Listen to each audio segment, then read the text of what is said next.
Hello viewers, আমরা paradox সম্পর্কে কথা বলবো।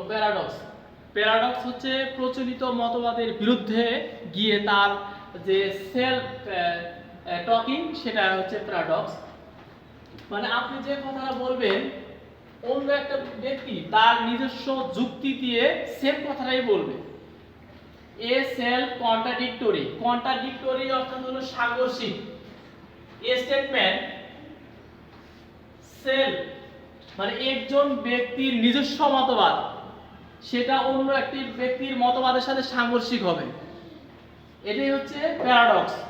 মানুষের কথাকে কটূক্তি করা, প্রচলিত মতবাদের বিরুদ্ধে কথা বলা, এটা হচ্ছে ইংলিশে প্যারাডক্স। ইংলিশ লিটারেচার এটাকে প্যারাডক্স হিসাবে বলছে। Paradox a self contradictory statement that hides A rational meaning.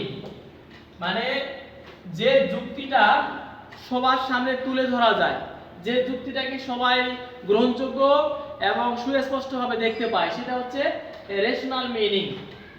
For example, sweet are the uses of adversity.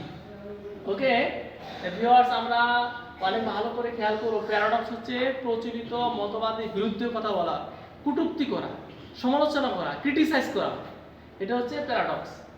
তো একজন ব্যক্তি নিজস্ব মতবাদ থাকতে পারে, সেই মতটা আপনার মতের সাথে সাংঘর্ষিক হতে পারে, কিন্তু তার মতবাদটা যদি সবার সামনে দৃশ্যমান হয় এবং যুক্তিসঙ্গত হয়, সেটাকে আপনাকে অ্যাকসেপ্ট করে নিতে হবে। সেটাই হচ্ছে প্যারাডক্স।